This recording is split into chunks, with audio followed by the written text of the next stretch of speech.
কারণ যে মানুষটা হঠাৎ মারা যান, অ্যাক্সিডেন্টে মারা যান, ওই মানুষটা তওবা করার সুযোগ। আল্লাহকে বলবেন, আল্লাহ আমাকে ঈমানি গানাতে মওত দেবেন, জুমার দিনে মওত দেবেন, জুমার রাতে মওত দেবেন, রমজান শরীফের মাসে মওত দেবেন, রোজা অবস্থায় মওত দেবেন, নামাজি গালাতে মওত দেবেন, নামাজির সিজদা গালাতে মওত দেবেন। একটু বলুন আমিন, একটু মহব্বতে বলুন আল্লাহুম্মা আমিন। জুমার দিন অথবা জুমার রাতে মওত নসিব হয়, আল্লাহ পাক ওই বান্দা বান্দি দিগকে শাহাদাতের মর্যাদা দান করে। একটু সুবহানাল্লাহ বলুন। হযরত নবী ইব্রাহিম খলিলুল্লাহর জমানার একজন প্রতাপশালী বাদশা, নাম হচ্ছে নমরুদ। আপনারা নাম শুনে থাকবেন, কি নাম? নমরুদ। এই নমরুদ একদিক দিয়ে সৌভাগ্যবান, আর একদিক দিয়ে দুর্ভাগ্যবান।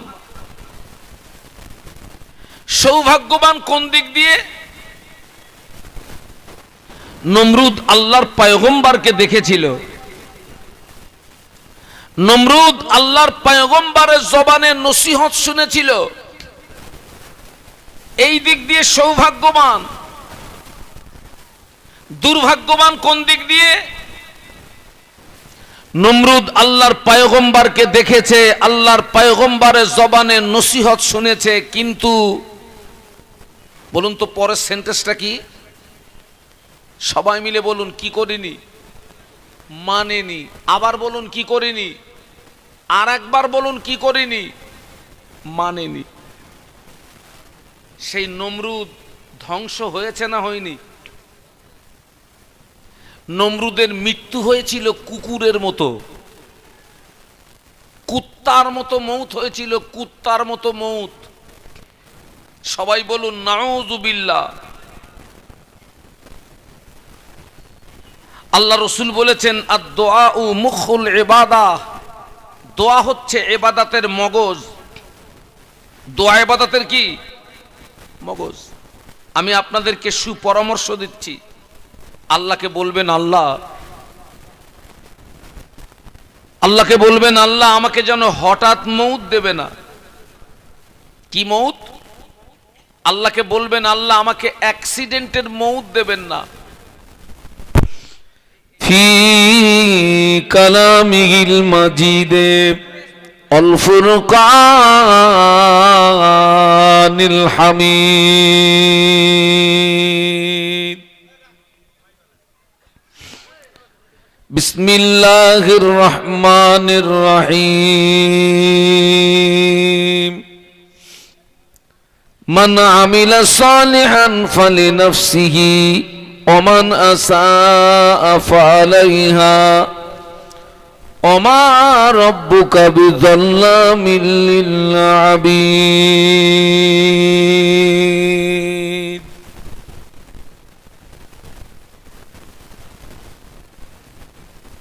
সম্মানীয় আপনাদের মসজিদের যোগ্য ইমাম সাহেব,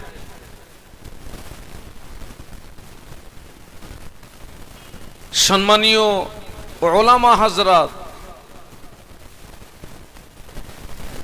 সম্মুখে উপবিষ্ট ভদ্র মহোদয়গণ, পর্দার আড়ালে অবস্থিতা পর্দানশীনা আম্মা এবং বোনেরা,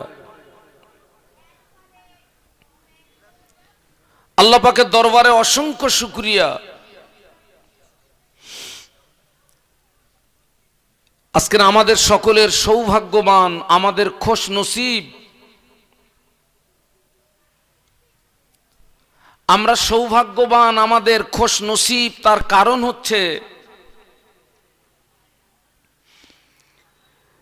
যে গ্রামে মাহফিল হয়, যে এলাকায় মাহফিল হয়, ওই এলাকার মানুষ, ওই গ্রামের সব মানুষ মাহফিল পর্যন্ত আসতে পারেন না। কেন পারেন না? অনেক মানুষ কঠিন কঠিন রোগে আক্রান্ত হয়ে কেউ হসপিটালে, কেউ নার্সিংহোমে, কেউ বাড়ির বিছানায় শুয়ে পড়ে চোখের দুই কিনারা দিয়ে শুধু পানি গড়িয়ে যাচ্ছে, মন চাচ্ছে মাহফিলে আসতে, কিন্তু শরীর আর পারে না। আল্লাহ ইচ্ছা করলে আজকের আমাদের কঠিন কঠিন রোগ দিয়ে, বিপদ দিয়ে, মুসিবত দিয়ে তিনি আমাদেরকে মাহফিল থেকে মাহরুম করতে পারতেন। তিনি আমাদেরকে দয়া করে শারীরিক সুস্থতা দান করে মাহফিল পর্যন্ত পৌঁছে দিয়েছেন। খুশি হয়ে কৃতজ্ঞতা প্রকাশে মহব্বতের সঙ্গে বলি আলহামদুলিল্লাহ। আর একটু মহব্বতের সঙ্গে বলি। বিশ্বনবীর মাজার মুকাদ্দাসে জানাই অসংখ্য দরুদ এবং সালাম। সম্মিলিতভাবে অন্তরের অন্তরস্থল থেকে বলি সাল্লাল্লাহু আলাইহি ওয়াসাল্লাম। আমার মূল আলোচনা শুরু করার আগে আপনাদেরকে দুটি কথা বলছি। আমার কথাগুলোকে শুনুন এবং আমার কথাগুলোকে বোঝার চেষ্টা করুন।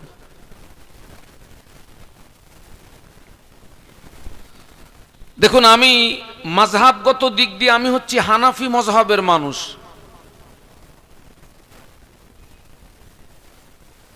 তথা ইমামে আজম আবু হানিফা রহমতুল্লাহ আলাইহির মাসলাকের মানুষ।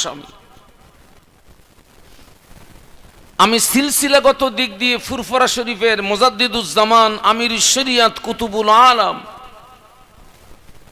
দাদা হুজুর পীর কেবলা রহমাতুল্লাহ আলাইহির সিলসিলার একজন নগণ্য খাদেম। আমার হুজুর কেবলারা বলতেন, বাবা সোনার পালা শেষ হয়ে গেছে। সবাই মিলে বলুন, কিসের পালা শেষ হয়ে গেছে? হুজুর কেবলারা বলতেন, বাবা এখন হচ্ছে আমল করার পালা। সবাই মিলে বলুন, কি করার পালা? আমল করার পালা।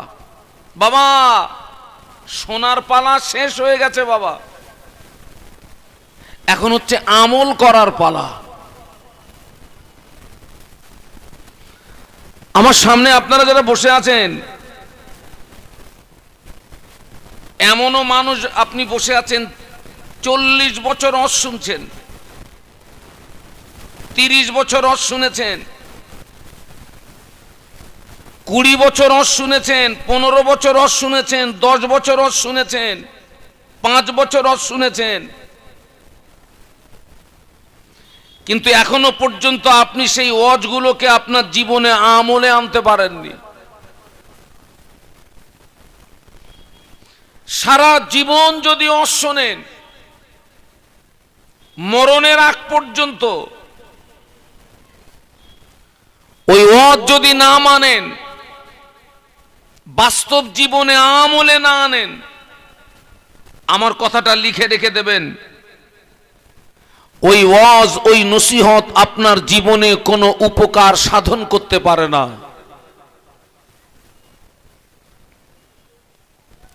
আপনারা ইতিহাস লক্ষ্য করুন, যারা সারা জীবন ওয়াজ শুনেছে কিন্তু ওয়াজ মানেনি, বাস্তবে আমলে আনেনি, আমি আপনাদেরকে জিজ্ঞাসা করছি, তারা কি ক্ষতিগ্রস্ত না তারা লাভবান? একটু সবাই মিলে বলুন, তারা কি ক্ষতিগ্রস্ত না লাভবান? তারা সব ক্ষতিগ্রস্ত, সব ধ্বংস হয়ে গেছে, সব বরবাদ হয়ে গেছে, নিশ্চিহ্ন হয়ে গেছে। আমি তার ভিতর থেকে দুটি দৃষ্টান্ত দিচ্ছি। আপনারা আমার মতো একজন সাধারণ ব্যক্তির ওয়াজ শোনার জন্য আমার চেহারার দিকে তাকিয়ে আছেন। আসমানের নিচে জমিনের উপরে আমার মতো নিকৃষ্ট, আমার মতো পাপী আর কেউ আছে আমার জানা নেই। আপনারা আমার চেহারার দিকে তাকিয়ে আছেন। আমি একজন সাধারণ ব্যক্তি, কিন্তু আল্লাহ পাকের একজন পয়গম্বর যিনি হচ্ছেন জাতের পিতা, কি নাম বলুন তো? সবাই মিলে বলুন। ইব্রাহিম খলিলুল্লাহ। সবাই মিলে বলুন ইব্রাহিম খলিলুল্লাহ। ইনি হচ্ছেন জাতের পিতা, আর আমাদের আদি পিতা আদম আলাইহিস সালাম। হযরত নবী ইব্রাহিম খলিলুল্লাহর জমানার একজন প্রতাপশালী বাদশা নাম হচ্ছে নমরুদ। আপনারা নাম শুনে থাকবেন, কি নাম? নমরুদ। এই নমরুদ একদিক দিয়ে সৌভাগ্যবান, আর একদিক দিয়ে দুর্ভাগ্যবান। সৌভাগ্যবান কোন দিক দিয়ে? নমরুদ আল্লাহর পয়গম্বরকে দেখেছিল। নমরুদ আল্লাহর পয়গম্বরের জবানে নসিহত শুনেছিল। এই দিক দিয়ে সৌভাগ্যবান। দুর্ভাগ্যবান কোন দিক দিয়ে? নমরুদ আল্লাহর পয়গম্বরকে দেখেছে, আল্লাহর পয়গম্বরের জবানে নসিহত শুনেছে, কিন্তু বলুন তো পরের সেন্টেন্সটা কি? সবাই মিলে বলুন, কি করিনি? মানেনি। আবার বলুন, কি করিনি? আর একবার বলুন, কি করিনি? মানেনি। সেই নমরুদ ধ্বংস হয়েছে না হয়নি? নমরুদের মৃত্যু হয়েছিল কুকুরের মতো, কুত্তার মতো মৌত হয়েছিল, কুত্তার মতো মৌত। সবাই বলুন নাউযুবিল্লাহ। আল্লাহ রসুল বলেছেন আদ-দুআউ মুখুল ইবাদাহ। দোয়া হচ্ছে ইবাদতের মগজ। দোয়া ইবাদতের কি মগজ। আমি আপনাদেরকে সুপরামর্শ দিচ্ছি, আল্লাহকে বলবেন আল্লাহ, আল্লাহকে বলবেন আল্লাহ আমাকে যেন হঠাৎ মৌত দেবে না। কি মৌত? আল্লাহকে বলবেন আল্লাহ আমাকে অ্যাক্সিডেন্টের মৌত দেবেন না। কারণ যে মানুষটা হঠাৎ মারা যান, অ্যাক্সিডেন্টে মারা যান, ওই মানুষটা তওবা করার সুযোগ। আল্লাহকে বলবেন আল্লাহ আমাকে ঈমানি গানাতে মৌত দেবেন, জুমার দিনে মৌত দেবেন, জুমার রাতে মৌত দেবেন, রমজান শরীফের মাসে মৌত দেবেন, রোজা অবস্থায় মৌত দেবেন, নামাজি গালাতে মৌত দেবেন, নামাজির সিজদা গালাতে মৌত দেবেন। একটু বলুন আমিন, একটু মহব্বতে বলুন আল্লাহুম্মা আমিন। জুমার দিন অথবা জুমার রাতে মৌত নসিব হয়, আল্লাহ পাক ওই বান্দা বান্দি দিগকে শাহাদাতের মর্যাদা দান করে। একটু সুবহানাল্লাহ বলুন। আল্লাহকে বলবেন আল্লাহ আমাকে ঈমানি আলাতে মৌত দেবেন, আমাকে জুমার দিনে মৌত দেবেন, আমাকে জুমার রাতে মৌত দেবেন। নমরুদ ধ্বংস হয়ে গেল, নিশ্চিহ্ন হয়ে গেল, বরবাদ হয়ে গেল। কার শুনেছিল? আল্লাহর পয়গম্বরের জবানে নসিহত শুনেছিল। কাকে দেখেছিল? আল্লাহর পয়গম্বরকে দেখেছিল। এরপরেও ধ্বংস হয়ে গেল, এরপরেও বরবাদ হয়ে গেল। আর একজন নবী, যে নবীর সঙ্গে আল্লাহ পাকের কথা হতো একটি পাহাড়ের, কি নাম? আপনারা ধরে ফেলেছেন, সবাই মিলে বলুন মুসা আলাইহিস সালাম। আল্লাহ পাক যেন লাকাব দিয়েছিলেন মুসা কালিমুল্লাহ। মুসা আলাইহিস সালামের জামানার আরেকজন প্রতাপশালী বাদশার নাম হচ্ছে ফেরাউন। আপনারা নাম শুনেছেন। ফেরাউন আল্লাহর পয়গম্বরকে দেখেছে, আল্লাহর পয়গম্বরের জবানের নসিহত শুনেছে, মানেই কোনি, বরং সে দাবি করেছিল আনা রব্বুকুমুল আলা। সুবহানাল্লাহ বলবেন না নাউজুবিল্লাহ বলবেন? নাউজুবিল্লাহ। খোদাই দাবি করলো। সেই ফেরাউন আমার আল্লাহ তাকে লোহিত সাগরে ছুঁচোর মতন চুবিয়ে চুবিয়ে মেরেছে। কোন সাগর? আরে কথা বলেন না কেন? কোন সাগর? লোহিত সাগর। সবাই মিলে বলুন কোন সাগর? ছুঁচোর মতন চুবিয়ে চুবিয়ে মেরেছে আল্লাহ। তবে তার লাশটা আমার আল্লাহ আজও শুটকি বানিয়ে রেখে দিয়েছেন এবং কিয়ামত পর্যন্ত আল্লাহ ওকে শুটকি বানিয়ে রাখবে। কোন কুত্তায়ও ঘৃণায় ওর গায়ে পেশাব করবে না। আল্লাহ ওকে কিয়ামত পর্যন্ত শুটকি বানিয়ে রাখবে। এজন্য আবার যদি কেউ নতুন ফেরাউন হতে চায়, ও যেন আগেরটার দিকে তাকায়, মাল শুয়ে রয়েছে ওই দিকে দেয়, জনমের মতো ধ্বংস হয়ে গেল। তাহলে আমরাও যদি সারা জীবন অশুনি না মানি, বাস্তব জীবনে আমলে না আনি, আমরাও ওই ক্ষতিগ্রস্ত জায়গাতে পৌঁছে যাব। সেজন্য আল্লাহ পাকের দরবারে আরো একবার দোয়া, আল্লাহ আমাদের উভয়কে শোনা বলার চেয়ে বেশি আমল করার তৌফিক দিন। একটু অন্তর থেকে বলি আল্লাহুম্মা আমিন। একটু মহব্বতের সঙ্গে বলি আল্লাহুম্মা আমিন। একটু দুরূদ শরীফ আল্লাহুম্মা।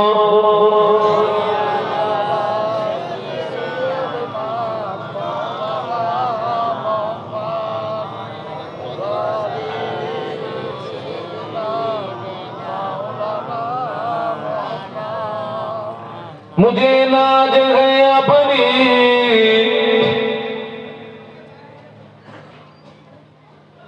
खुशकिस्मती पर,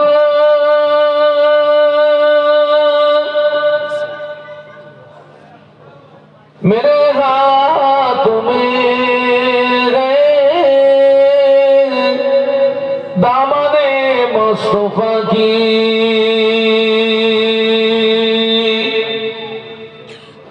नगम गए भुवर का न तोहफा का परो, मैं डूबूंगा फिर भी किनारा करूंगा। अल्लाहुम्मा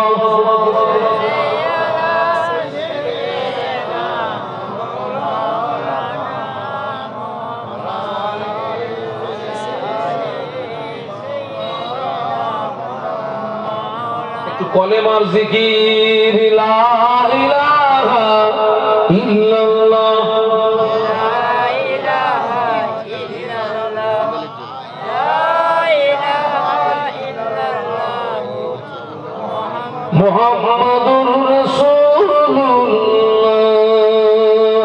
আল্লাহুম্মা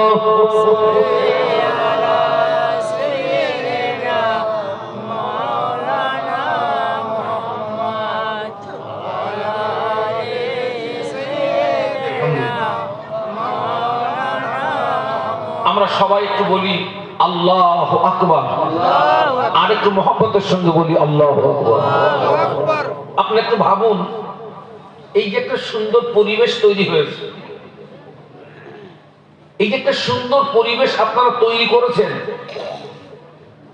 যে পরিবেশটাকে বলা হয় জান্নাতি পরিবেশ। কি পরিবেশ? জান্নাতি পরিবেশ।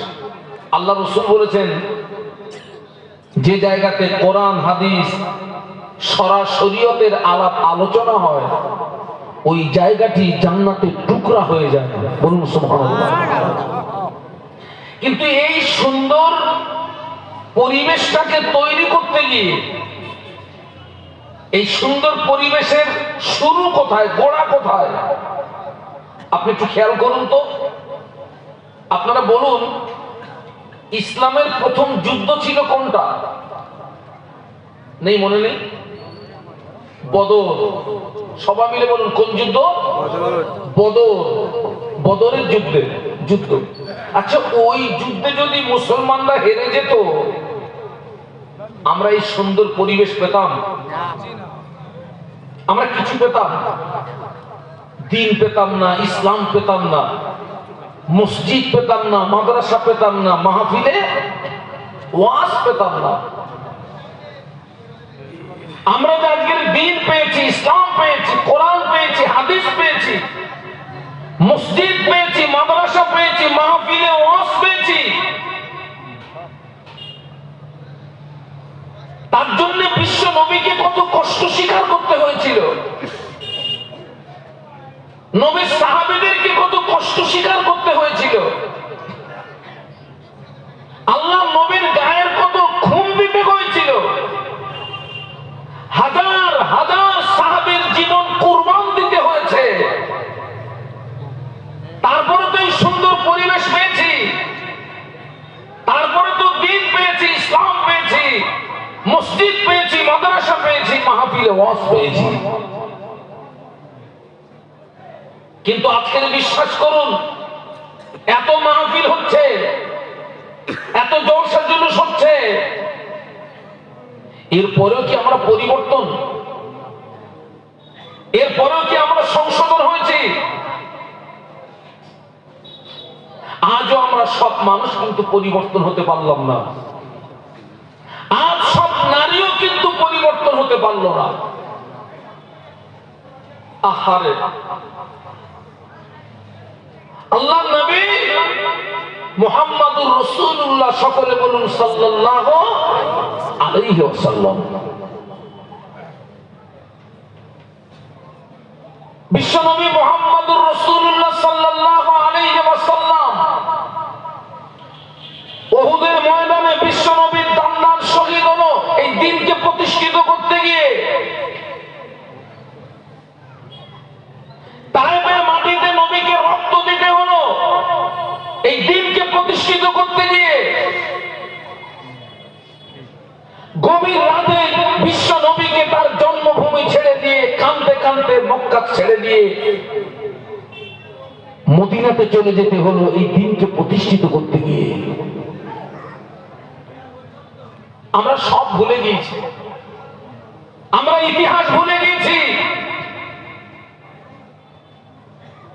40 বছর অস শুনেছি, 30 বছর অস শুনেছি, 20 বছর অস শুনেছি, 15 বছর অস শুনেছি, 10 বছর অস শুনেছি, 5 বছর অস শুনেছি, কিন্তু সেই দ্বীন ইসলামের নীতি আদর্শ এখনো পর্যন্ত আমার ভিতরে আমি আনতে পারলাম না। এর চেয়ে দুঃখ, এর চেয়ে আফসোস, এর চেয়ে কষ্ট। আমরা কিয়ামতের ময়দানে আমরা আল্লাহ আল্লাহ রাসূলের সামনে কি মুখ দেখাবো বলুন তো? এত মাহফিল হওয়ার পরে আমাদের ভিতরে নামাজ নেই, নারী পুরুষ এক অংশ, আমি সকলের কথা বলবো না, আমাদের ভিতরে নামাজ নেই, ইবাদত নেই, আমল নেই, কিচ্ছু নেই, পুরো শুকনো কাঠ, পুরো ছিবড়ে। অথচ আমরাই দাবি করছি আমরা নবীকে ভালোবাসি। নবী পাকের একজন সাহাবী আল্লাহ নবীকে জিজ্ঞাসা করেছিলেন, ইয়া রাসূলুল্লাহ, হাবিবাল্লাহ, মাতা সাআহ, হুজুর কিয়ামত কবে হবে? ইয়া রাসূলুল্লাহ, আপনি বলুন তো। জি হুজুর, কিয়ামত কবে হবে? সবাই মিলে বলুন, কি কবে হবে? কিয়ামত। একজন সাহাবী নবীকে জিজ্ঞাসা করছেন, ইয়া রাসূলুল্লাহ, আপনি বলুন না কিয়ামত কবে হবে? আল্লাহ নবী বলেছিলেন, ও বাবা সাহাবী, তুমি কিয়ামতের সংবাদ নিচ্ছ, কিয়ামতের খবর নিচ্ছ, কিয়ামতের জন্য কি অর্জন করেছো বলো, কিয়ামতের জন্য কি সঞ্চয় করেছো বলো। ওই সাহাবী জবাব দিয়েছিলেন, ইয়া রাসূলুল্লাহ, হাবিবাল্লাহ, আমি কিয়ামতের জন্য কিছুই অর্জন করতে পারিনি, আমি কিয়ামতের জন্য কিছুই সঞ্চয় করতে পারিনি, তবে আমি আল্লাহ আল্লাহ রাসূলকে ভালোবেসেছি। মহব্বতে বলুন না।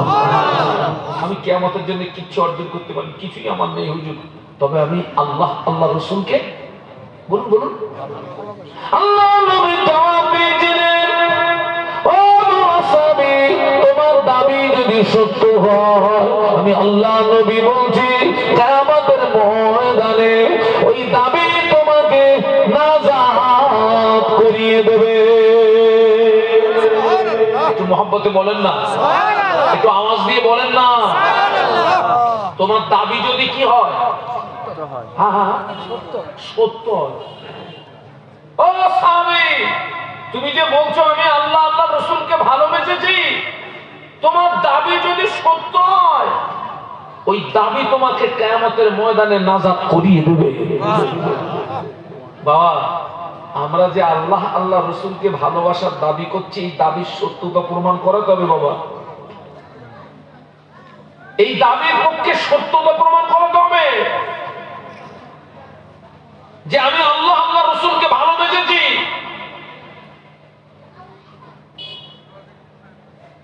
বদরের ময়দানে আল্লাহ নবীর জানের দুশমন, আল্লাহ নবীর জানের শত্রু আবু জাহল নবীর সম্পর্কে লাগতো চাচা। বাবা সম্পর্কে কি হতো একটু বলুন বলুন। চাচা ভাইপোর সম্পর্কটা দূরের সম্পর্ক না কাছের সম্পর্ক? একটু কাছাকাছি না? তবে একটা কথা বলছি, আপন ব্যক্তি যতটা ক্ষতি সাধন করতে পারে, দূরের মানুষ অতটা ক্ষতি করতে পারে না। আবু জাহল 1000 সৈন্য নিল, 1000 সৈন্য নিয়ে আবু জাহল বদরের ময়দানে হাজির।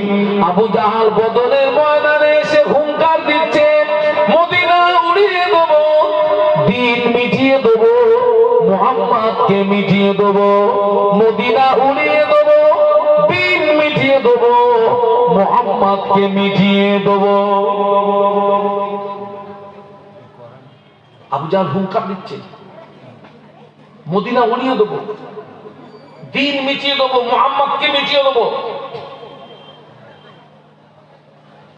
আল্লাহ পাক বিশ্ব নবীকে লক্ষ্য করে বললেন, ও আমার হাবিবে পিয়ারা, আবু জাহলের মোকাবেলা করতে হবে, দিন বাঁচাতে হবে, ইসলাম বাঁচাতে হবে। আমি আল্লাহ পাক আপনাকে আদেশ করছি, আবু জাহলের মোকাবেলা করতে হবে, দিন বাঁচাতে হবে, ইসলাম বাঁচাতে হবে। একটু সুবহানাল্লাহ বলেন না, একটু মহব্বতে বলেন না। তামাম পৃথিবীর জমিনে বহু ধর্ম আছে, আমি কোন ধর্মকে ছোট করতে আসি নাই, ইসলাম আমাকে শেখায় নাই। আল্লাহর কোরআন সাক্ষী দিয়েছে, লাকুম দীনুকুম ওয়ালিয়া দীন। তবে তামাম পৃথিবীর জমিনে যত ধর্ম, আল্লাহ পাকের দরবারে একটি ধর্ম মনোনীত, একটি ধর্ম পছন্দের ধর্ম, ওই ধর্মটার নাম হলো ইন্নাদ-দীনা ইনদাল্লাহিল ইসলাম। একটু মহব্বতে বলবেন না? আল্লাহ পাকের কাছে একটি ধর্ম পছন্দের ধর্ম, মনোনীত ধর্ম, নাম কি? ইসলাম। সেই ইসলামকে মিটিয়ে দেবে, দ্বীনকে মিটিয়ে দেবে।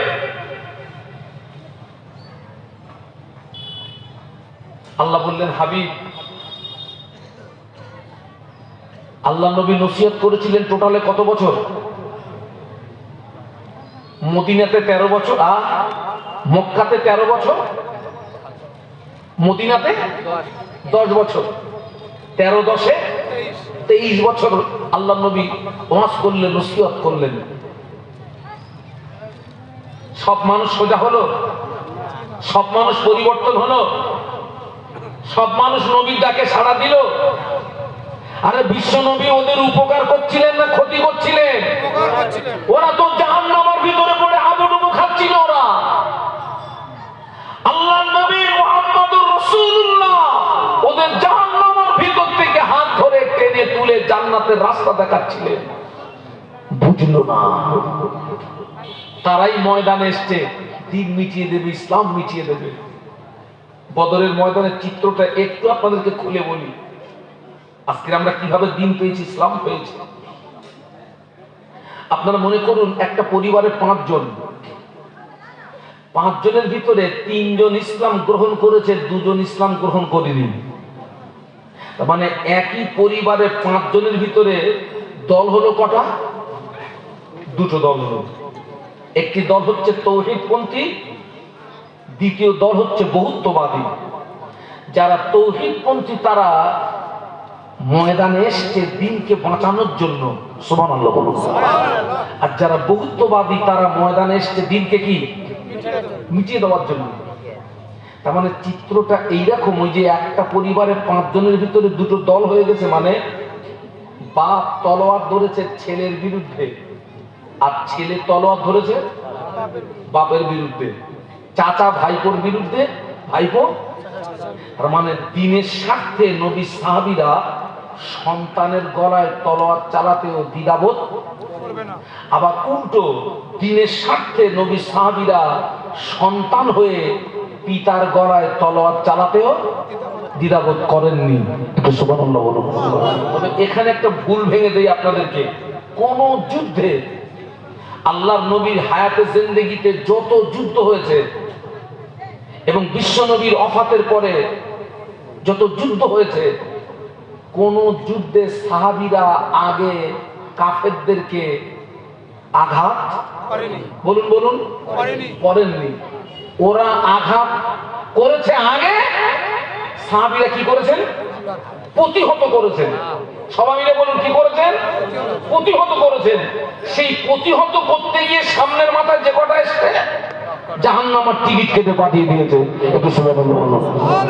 কোন যুদ্ধে সাহাবীরা আগে কাফেরদেরকে আঘাত করেননি, প্রত্যেকটা যুদ্ধে ওরাই আগে আঘাত করেছে, সাহাবীরা প্রতিহত করেছেন। আত্মরক্ষা করতে গিয়ে সামনের মাথায় যে কটা এসছে জাহান্নামের টিকিট কেটে পাঠিয়ে দিয়েছে। আল্লাহ বললেন, ও প্রিয়রা, ও নসিহত তুমি করলে, মানুষদেরকে বোঝালে, মানুষদেরকে ধর্মের দিকে ডাকলে, কিন্তু ওরা তোমার ডাকে সাড়া দিল না, ওরা তোমাকে নবী বলে মানল না, আমাকে আল্লাহ বলে মানল না। তারাই এসে বদরের ময়দানে দিন মিটিয়ে দেবে, ইসলাম মিটিয়ে দেবে, তোমাকে মিটিয়ে দেবে। আমি আল্লাহ পাক তোমাকে জানিয়ে দিলাম, বদরের ময়দানে আসতে হবে, আবু জাহালের মোকাবেলা করতে হবে, দিন বাঁচাতে হবে, ইসলাম বাঁচাতে হবে। সুবহানাল্লাহ বলুন। আচ্ছা, আল্লাহর নবী যে বদরের ময়দানে যাবেন, একা যাবেন? সাথী নিয়েছিলেন কজন? মাত্র, একটু কথা বলুন না, মাত্র। ওদিকে আমার ভাই আবার একজন একটু বাড়িয়ে দিয়েছে, 313 টোটাল, 313। আমার দিকে তাকান, ইতিহাসটা বুঝুন। এই 313 জন সবেমাত্র মক্কা থেকে হিজরত করে মদিনাতে এসেছেন। তার মানে এই 313 সাহাবীদের ইমানটা নতুন ইমান। ইমান পুরাতন হলে তবে ইমান কি হয়? পাকা হয়। আমাদের ইমান পাকা না কাঁচা? হ্যাঁ, না কোথায় কাঁচা? হ্যাঁ, আমাদের ইমান 40 বছর অশুনি, এখনো ইমান পাকলো না চাচা। পাকবে কবে? কবরে যাওয়ার পর। হ্যাঁ, এই ইমান পাকবে কবে? 20 বছর, 30 বছর, 40 বছর আগে অধিকাংশ মসজিদ ছিল কাঁচা, কিন্তু মুসল্লিদের ইমান ছিল পাকা। সুবহানাল্লাহ বলা যাবে? 20 বছর, 30 বছর, 40 বছর আগে অধিকাংশ মসজিদ ছিল কাঁচা, মুসল্লিদের ইমান ছিল পাকা। আর এখন অধিকাংশ মসজিদ শান শওকত হয়ে গিয়েছে, কিন্তু অধিকাংশ মুসল্লিদের ইমান দুর্বল হয়ে গিয়েছে। আমার ফুরফুরা শরীফের মুজাদ্দিদুজ জামান যে মসজিদে আল্লাহকে ডেকে ডেকে ডেকে ডেকে আল্লাহর ওলি হয়েছিলেন, মুজাদ্দিদিয়াতের লাকাব পেয়েছিলেন ওই মসজিদটা পাকা না কাঁচা? একটু জুড়ে বলুন। মাটির মসজিদে মুজাদ্দিদুজ্জামান আল্লাহকে ডেকে ডেকে আল্লাহ বলি হয়ে গেলেন। মাটির মসজিদে মুজাদ্দিদুজ্জামান আল্লাহকে ডেকে ডেকে মুজাদ্দিদিয়াতের লাকাব পেয়ে গেলেন। আর আমরা মসজিদে এসি লাগিয়ে আল্লাহ পাওয়া যায় না। বাস্তব বললাম না বাস্তব বললাম? এসি লাগিয়ে হাতে লাগছি পাচ্ছি না।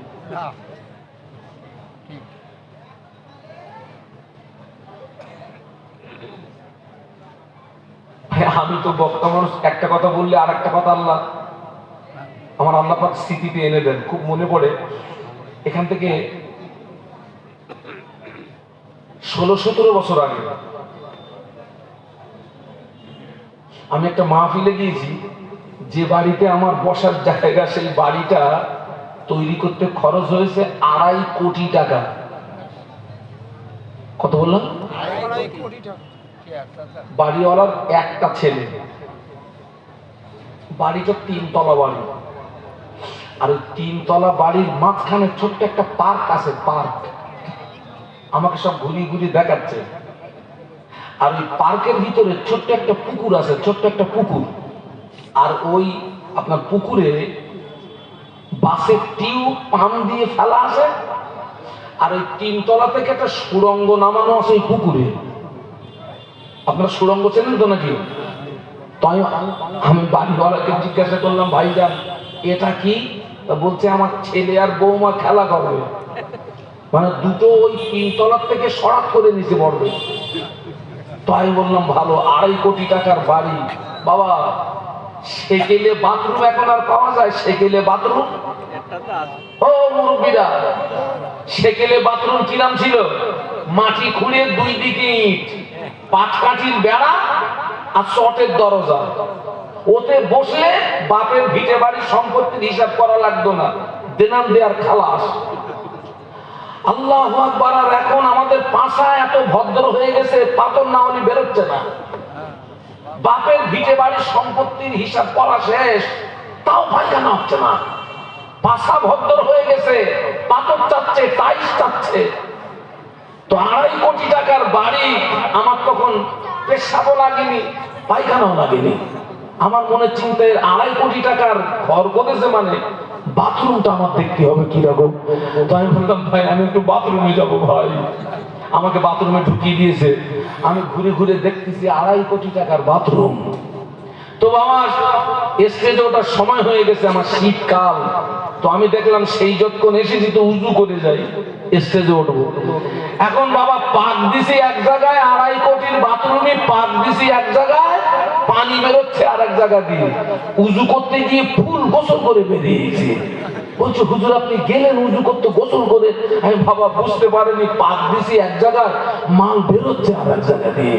আমি বুঝতে পারিনি বাবা। এখন নামি দামি বাথরুমে যেতে গেলে আপনার পড়াশোনা করে যেতে হবে, তা না হলে গোসল করতে যাবে আর কি করে বেরোবেন?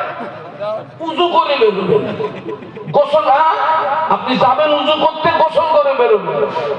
সব ওলট পালট হয়ে গেছে, সব পাকা হয়ে গেছে, মজবুত হয়ে গেছে, শান শওকত হয়ে গেছে। আর ইমানের জায়গায় পাক কাদা। কি কাদা? পাক কাদা।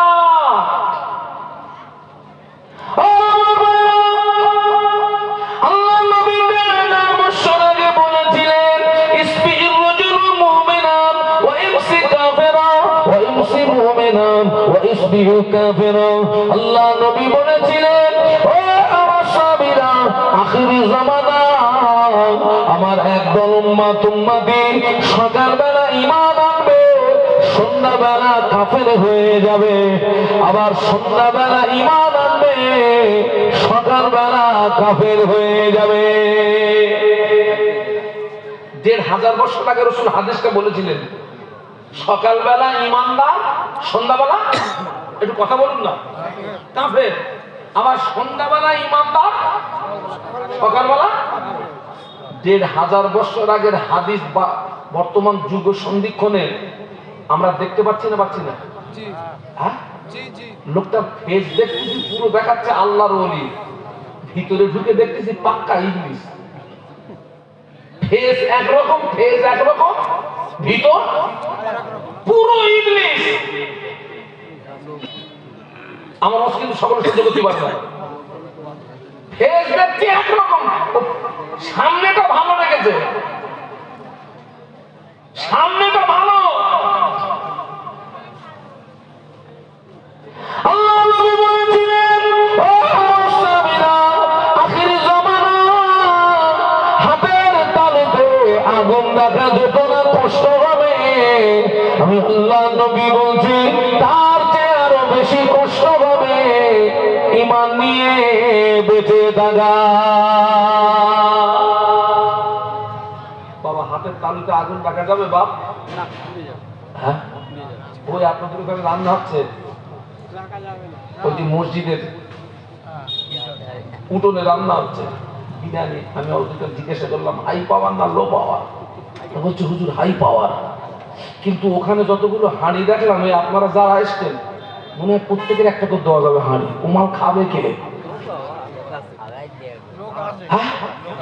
এখানে যা লোক আছেন মনে হয় সবাই একটা করে হাঁড়ি দিলি ও মনে হয় হাঁড়ি ফুরবে না। ওমাল খাবে কে? শ্রোতা তো এই কাপ পুড়ে পুড়ে দলা দলা দলা দলা গরমার কাপ পুড়ে পুড়ে দলা দলা দলা দলা গরমার। ওই আগুনের দলা যদি এক পাখাতে তুলে দেওয়া হয়, রাখা যাবে না। আল্লাহ নবী বলেছিলেন, তার চেয়ে আরো বেশি কষ্ট হবে ঈমান নিয়ে বেঁচে থাকা। ও যুবকেরা, নবী সাহাবীদের ঈমান দেখো। দিনকে বাঁচাতে গিয়ে সন্তান হয়ে পিতার গলায় তলোয়ার চালাতে দ্বিধাবোধ করেননি, আবার পিতা হয়ে দিনের সাথে সন্তানের গলায় তলোয়ার চালাতে দ্বিধাবোধ করেন নাই। সুবহানাল্লাহ বলা যাবে? একটু মহব্বতে বলা যাবে? ওই বদরের ময়দানে আল্লাহ নবী যে 313 জন সাহাবীকে নিয়ে যাবেন, এনারা সবেমাত্র মক্কা থেকে মদিনাতে হিজরত করে এসেছেন।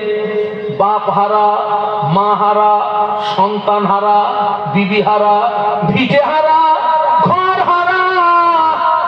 তারা মানসিক দিক দিয়ে দুর্বল। আল্লাহ নবী টেনশনে পড়ে গেলেন, আমি এখন এদের কিভাবে বলি? আমার সঙ্গে বদরের ময়দানে যেতে হবে, আবু জাহলের মোকাবেলা করতে হবে, লড়াই করতে হবে, জীবন দিতে হবে। এরা যদি আমাকে রেখে পালিয়ে যায়, এরা যদি আমাকে রেখে চলে যায়, ইসলাম তো এ পর্যন্ত কবর হয়ে যাবে। ওই সাহাবীরা যদি নবীকে রেখে পালায়, বাবা ইসলাম এ পর্যন্ত আসবে? হ্যাঁ? আল্লাহ নবী খুব টেনশনে পড়ে গেলেন। ওরা তো সব মানসিক দিক দিয়ে দুর্বল, ও তো সবে মাত্র মার খেয়ে এসছে। বাপ হারা, মা হারা, সন্তান হারা, ভিটে হারা, ঘর হারা। আমি এখন ওদেরকে কি করে বলি যে আমার সঙ্গে বদরের ময়দানে যেতে হবে, আবু জাহলের মোকাবেলা করতে হবে, লড়াই করতে হবে, জীবন দিতে হবে, দিন বাঁচাতে হবে? ওরা যদি আমাকে রেখে পালিয়ে যায়, চলে যায়। আবার চিন্তা করলেন, ওরা যদি আমাকে নবী মুসার উম্মতের মতো যদি বলে যে তুমি আর তোমার খোদা জিবরাইল গিয়ে যুদ্ধ করবে যাও। আরে মুসা নবীর উম্মতরা, আপনার মুসা আলাইহিস সালামের জমানায় একটা যুদ্ধে মুসা সাল্লাম উম্মতদের বললেন আমার সঙ্গে যেতে হবে। উম্মতরা বলছে তুমি আর তোমার আল্লাহ আর জিবরাইল গিয়ে যুদ্ধ করবে যাও, আমরা এই বসে থাকলাম। আমার কথা বুঝতে পারছেন নাকি? আল্লাহ নবী ওই চিন্তাটাই করছেন। এখন এরা যদি আমাকে বলে, এরা যদি আমাকে রেখে পালিয়ে যায়, চলে যায়, ইসলাম তো এ পর্যন্ত শেষ, কবর। আমি এখন ওদেরকে কি করে বলি কথাটা? সাহাবীদের ঈমান দেখুন, সাহাবীদের ঈমান দেখুন। এরপরেও আল্লাহ নবী সাহাবীদেরকে ডাকলেন, ও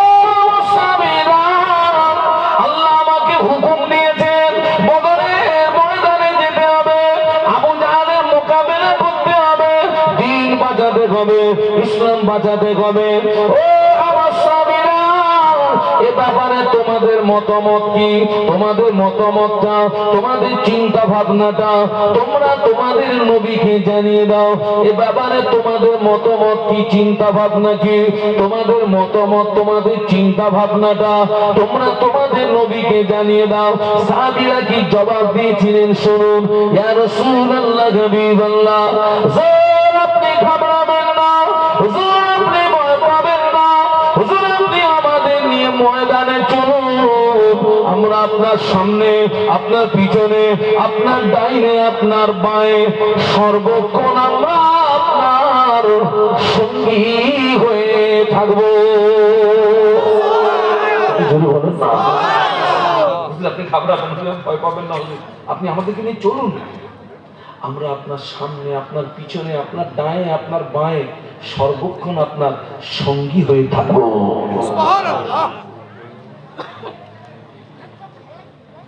আল্লাহ নবী নূরের চেহারা দিয়ে একটা হাসি ঝলক ফুটে উঠলো। সাহাবীদের এই উক্তিটা শুনে আল্লাহ নবী খুশিতে নূরের চেহারা দিয়ে একটা হাসি ঝলক ফুটে উঠলো। একটু সুবহানাল্লাহ বলুন। আল্লাহ নবী সাহাবীদের সঙ্গে করে নিয়ে, আল্লাহ নবী সাহাবীদের সঙ্গে করে নিয়ে বদরের ময়দানে রওনা হলেন। বদরের ময়দানে পৌঁছে গেলেন। সাহাবীরা বদরের ময়দানে তাবু গাড়লেন। আল্লাহ নবী একটা তাবুর ভিতরে প্রবেশ করলেন। একা একা একটা তাবুর ভিতরে প্রবেশ করলেন। তাবুর ভিতরে প্রবেশ করে আল্লাহ জমিনে সিজদায় পড়ে গেলেন, কাঁদতেছেন। আল্লাহ পাক, তুমি যদি চাও তোমার দ্বীনকে বাঁচিয়ে রাখবে, ইসলামকে বাঁচিয়ে রাখবে, তুমি যদি চাও তোমাকে তোমার নামে সব জিকির হবে, তুমি যদি চাও তোমার দ্বীনটাকে বাঁচিয়ে রাখবে, আল্লাহ এই বদরের ময়দানে আসমান থেকে তুমি মুসলমানদের উপরে সাহায্য করো। তুমি যদি চাও তোমার দ্বীন মিটিয়ে দেবে, ইসলামকে মিটিয়ে দেবে, আল্লাহ এই বদরের ময়দানে তুমি আমাদেরকে শহীদ করে দাও।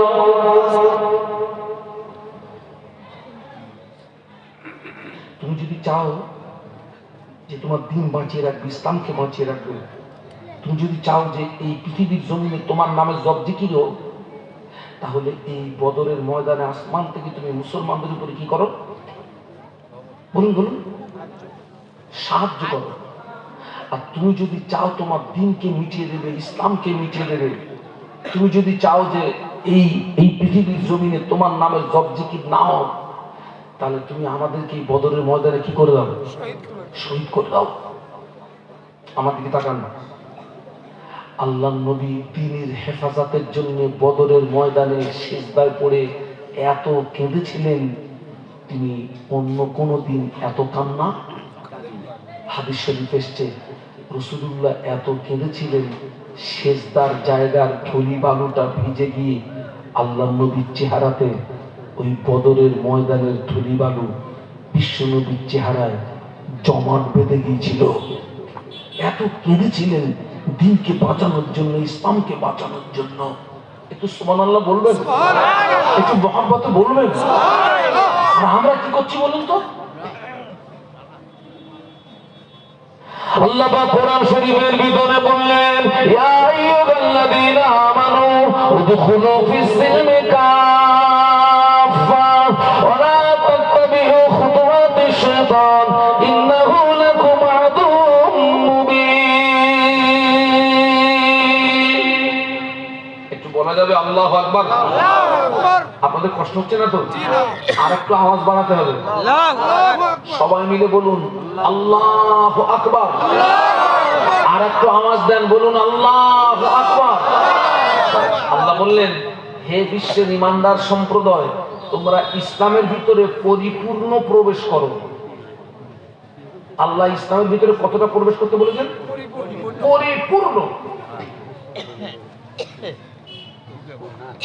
আল্লাহ বললেন, ইয়া আইয়ুহাল্লাযীনা আমানু, হে বিশ্বের ঈমানদার সম্প্রদায়, উদখুলু ফিস-সিলমি কাফা, তোমরা ইসলামের ভিতরে পরিপূর্ণ প্রবেশ এসো, ইসলামের ভিতরে পরিপূর্ণ দাখিল হও।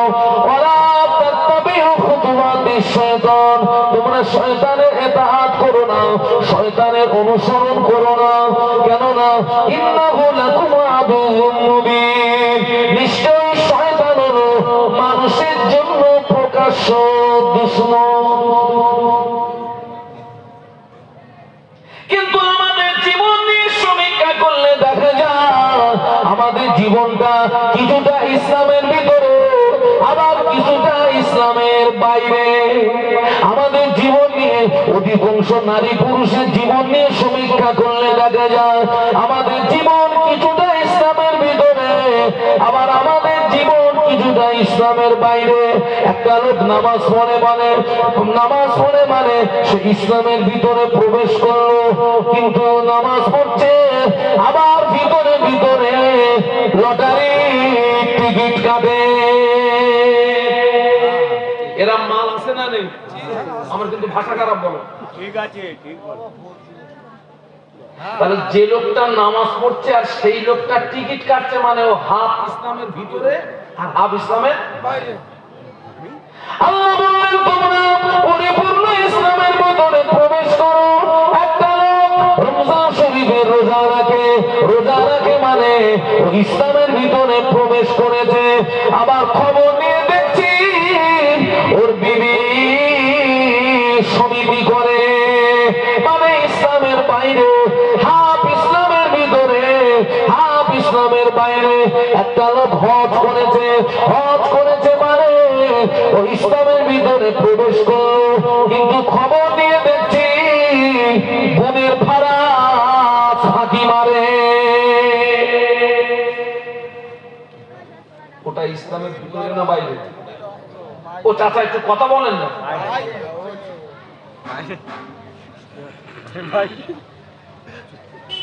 আগে একজন হাজী সাহেবের সঙ্গে দেখা করতে গেলে 2-10টা গ্রাম তালাশ করতে হতো, তারপরে একজন হাজী পাওয়া যেত।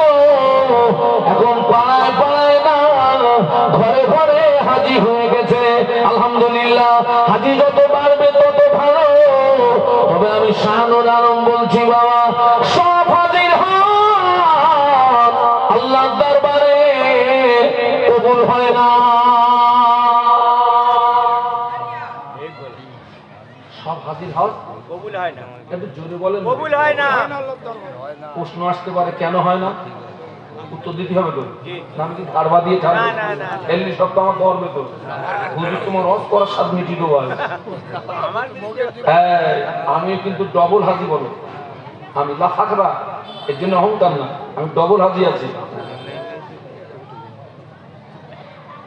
সমাজে একদল হাজি বেরিয়েছে, হজ সহজ হয়ে গেছে।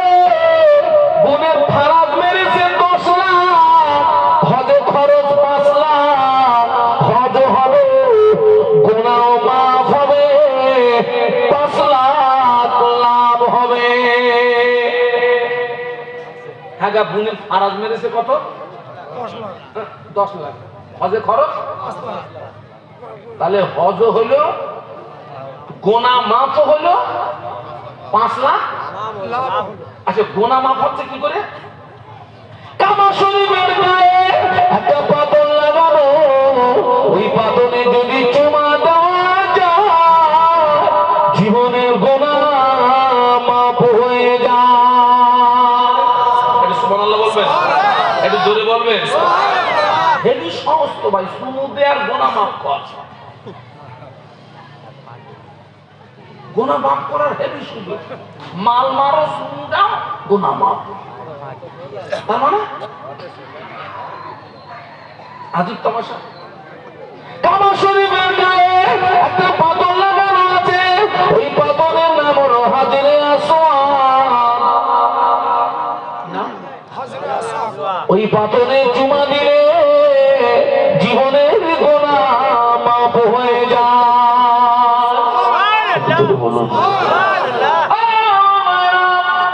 গুনাহ মাফ হয় ঠিকই, কোন গুনাহ মাফ হয়? সাগীরা গুনাহ মাফ হয়, কবিরা গুনাহ মাফ হয় না। ঝাড়া পাতি চুমু দিলে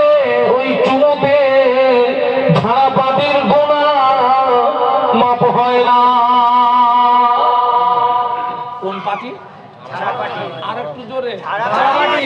ও ঝাড়াপাটি শুনি দিয়ে পাথর জীবনে কবুল হবে না। তুলি আন না, পাথর তুলি আন। কোন গোনা মাথায় বলেছি? সগীরা গুনাহ।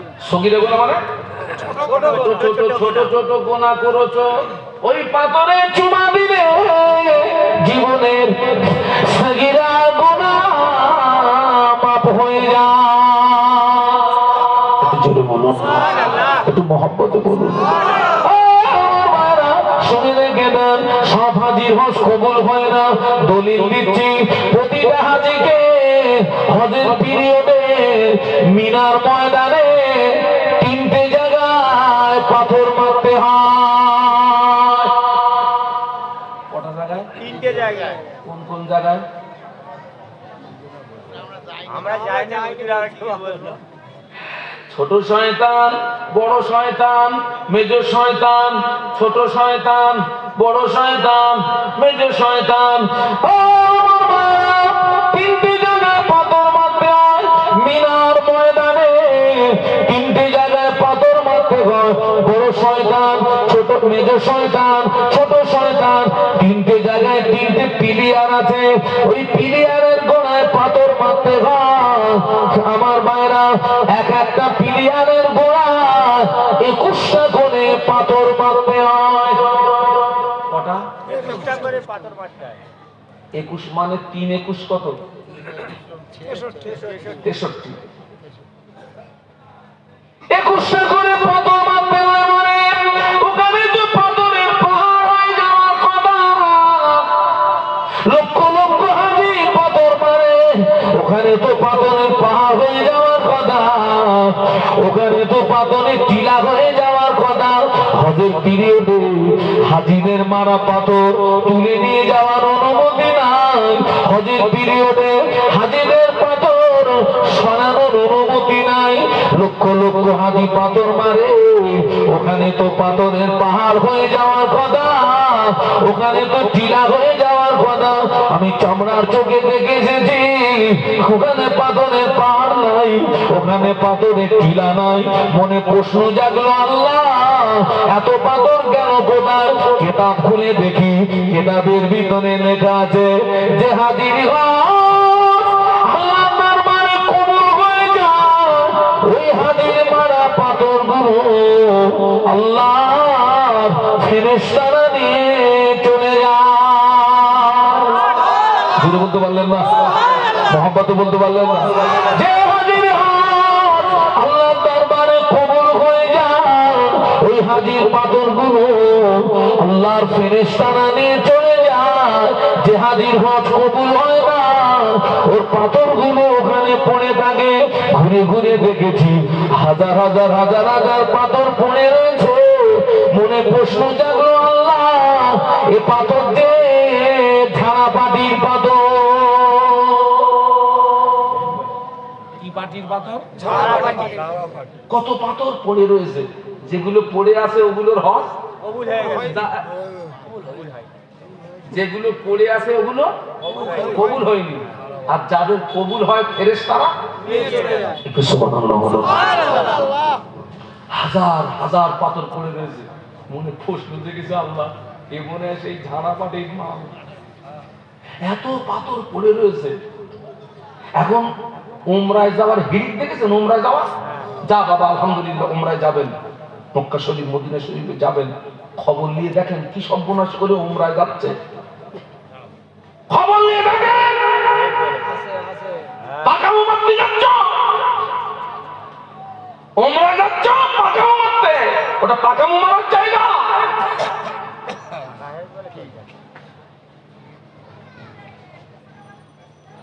হাত ইসলামের ভিতরে, হাত ইসলামের বাইরে।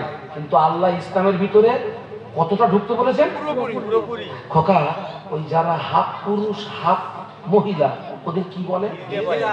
আমি একটু কানে কম শুনি। ও হিজড়ে। মানে সমাজ কিছু মুসলমান আছে হিজড়ে মার্কা মুসলমান, হাফ ভিতরে হাফ বাইরে। হিজড়ে মার্কা মুসলমান, তুমি হিজড়ে মার্কা।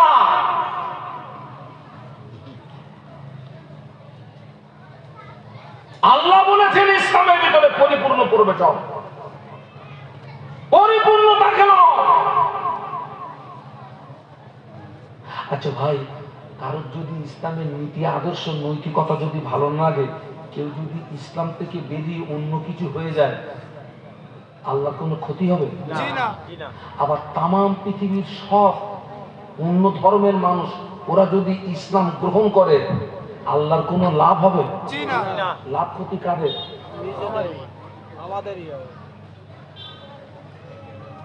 সব তো আমাদের। আল্লাহ পাক কোরআন শরীফের ভিতরে বললেন, ইন্নাল্লাহা আশতারা মিনাল মুমিনিনা আনফুসাহুম ওয়া আমওয়ালাহুম বিআন্না লাহুমুল জান্নাহ। একটু সুবহানাল্লাহ বলুন, সুবহানাল্লাহ। একটু মহব্বতে বলুন, সুবহানাল্লাহ। আমি আপনাদেরকে কি শোনাচ্ছি? কোরআন শোনাচ্ছি। কি শোনাচ্ছি? কোরআন। আল্লাহ বললেন, ইন্নাল্লাহা আশতারা মিনাল মুমিনিনা আনফুসাহুম ওয়া আমওয়ালাহুম বিআন্না লাহুমুল জান্নাহ।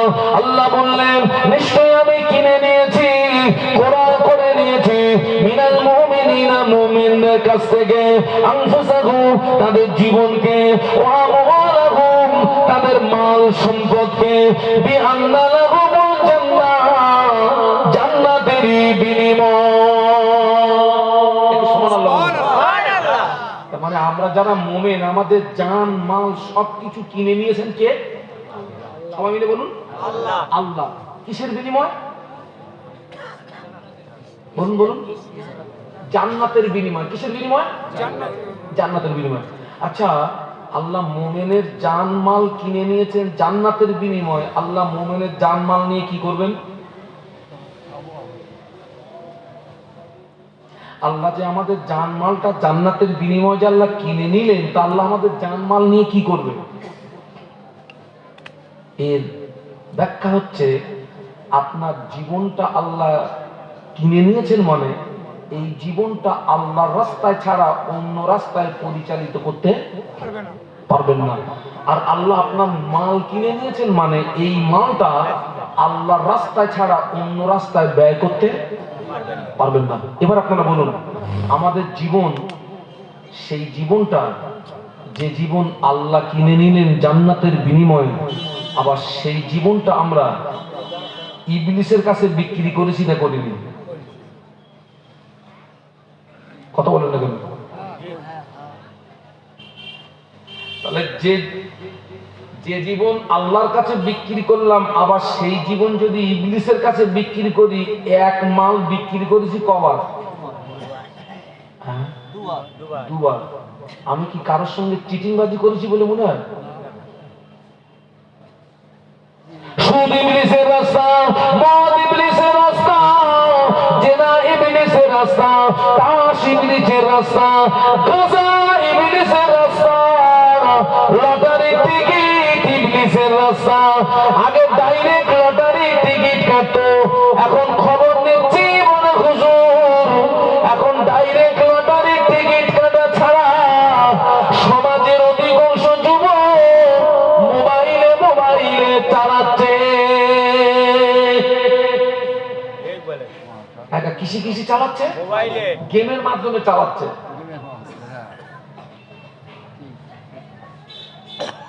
মানে ইবলিসও মাঝে মাঝে টেনশন করে, আল্লাহ এরা মাল থাকতে আমার ইবলিস করেছো কেন? ইবলিসও মাঝে মাঝে ওকে আপনার টেনশন করে যে এরা মাল থাকতে আমাকে ইবলিস করেছো কেন? কোন কায়দায় চালাচ্ছে শুধু একটু দেখেন। মুসলমানের ছাওয়াল ছেলে না বলো, মুসলমানের কি আবাল।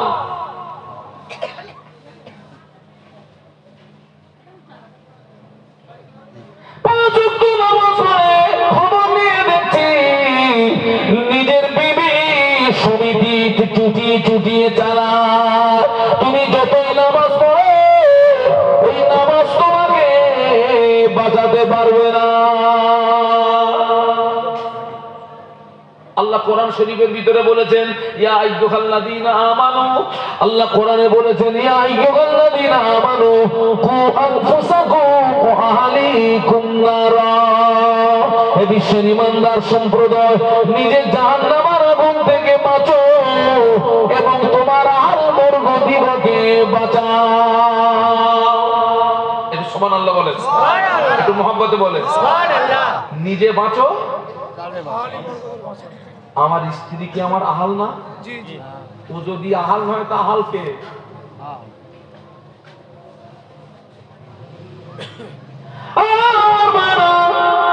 যাদের বিবি সমিতি বন্ধন গ্রুপ লোন, যাদের বিবি নামাজ পড়ে না, যাদের বিবি মেলায় যায়, যাদের সেনা মেয়েরা মেলায় যায়, এই শীতের সময় কত মেলা, কত মেলা, কত মেলা, কত মেলা, মিলন মেলা, স্বাস্থ্য মেলা, গোষ্ঠীর মেলা, মিলন মেলা, স্বাস্থ্য মেলা, বিবি মেলায় চলে গেল, মেয়ে মেলায় চলে গেল, বাপ কিছু বলে না।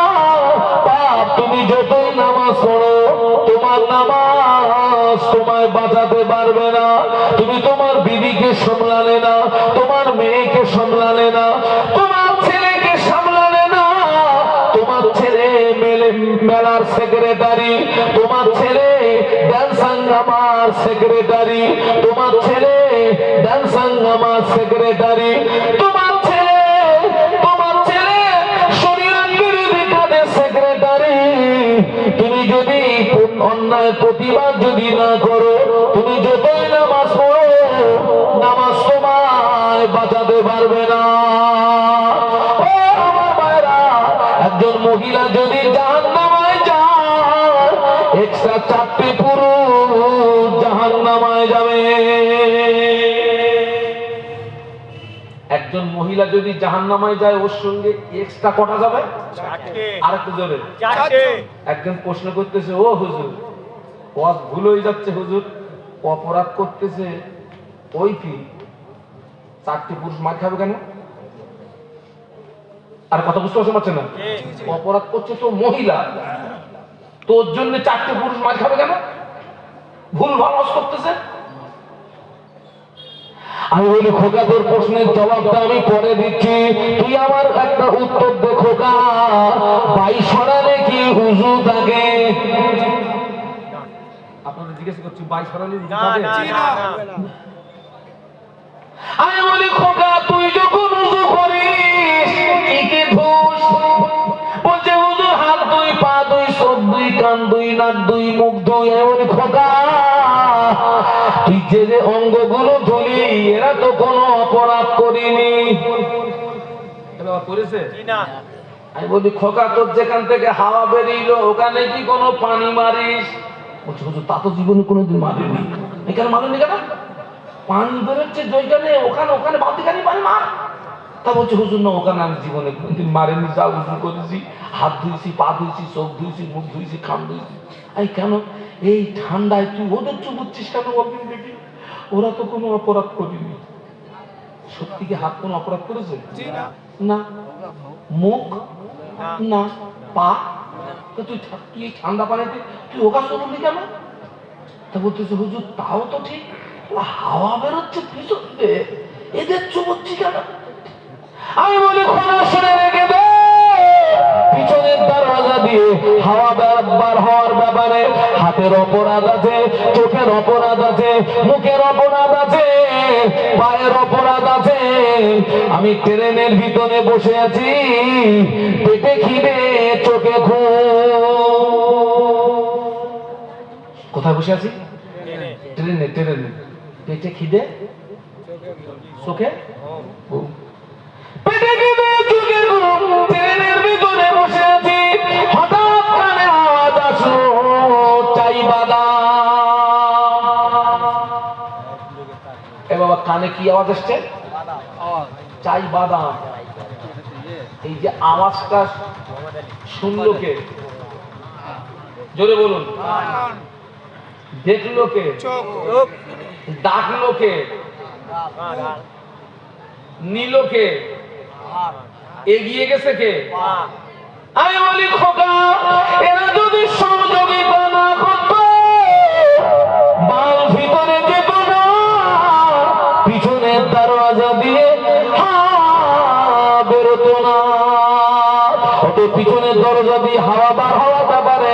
হাতের অপরাধ আছে, পায়ের অপরাধ আছে, মুখের অপরাধ আছে, চোখের অপরাধ আছে, কানের অপরাধ আছে। এই জন্য পিছনের দরজা দিয়ে হাওয়া বার হলে এই অঙ্গগুলো ধোয়া লাগে। একজন মহিলার জীবনের রাখাল হলো চারটে পুরুষ। এক নাম্বার ওর বাপ, দুই নাম্বার ওর বড় ভাই, তিন নাম্বার ওর স্বামী, চার নাম্বার ওর বড় ছেলে। এই চারটে রাখাল যদি ওই মহিলার যথাযথ দায়িত্ব পালন করত, ওই মহিলা মেলায় যেতে পারত না, ওই মহিলা জলসার নামায় যেতে পারত না, ওই মহিলা সুদের সঙ্গে যুক্ত হতে পারত না। এরা অন্যায়ের প্রতিবাদ করেনি মানে অন্যায় করে যতটা অপরাধী, এরা অন্যায়ের প্রতিবাদ না করার কারণে এরা হলো সমান অপরাধে। বলুন বলুন, সমান অপরাধে কি কথা বলবেন? এই চারটে পুরুষ মহিলার জীবনের রাখাল, এই চারটে পুরুষ অন্যায় প্রতিবাদ করেনি বলে ওই মহিলা অন্যায় করে যতটা অপরাধী, চারটে পুরুষ অন্যায় প্রতিবাদ না করার কারণে এরা সমান অপরাধের অপরাধী। ওই জন্য মহিলা যেখানে যাবে চারটে পুরুষ সেখানে যাবে। তবে এখানে একটা কথা, ওই চারটে রাখালের ভিতরে মনে করুন দুজন দায়িত্ব পালন করেছেন, দুইজন দায়িত্ব পালন করেছেন। বাবা দুইজন দায়িত্ব পালন করার কারণে কিয়ামতের ময়দানে ওই দুইজনকে আল্লাহ নাজাত দিয়ে দেবে। বিদ্যান্ত নারাই তাকবীর, জোরে বলুন নারাই তাকবীর।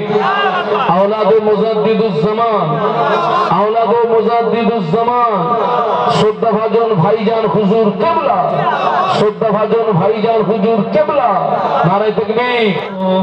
তৌফিক দিন আমার বলা ভাইদের মায়েদের সোনা উভয়কে বেশি বেশি আমল করবার মতো তৌফিক দিন। সাল্লাল্লাহু তাআলা আলা নবিয়্যিল কারীম ওয়া আলা আলিহি ওয়া আসহাবিহি আজমাইন। ওয়াজআল آخر كلامنا عند الموت بحق لا إله إلا الله محمد رسول الله।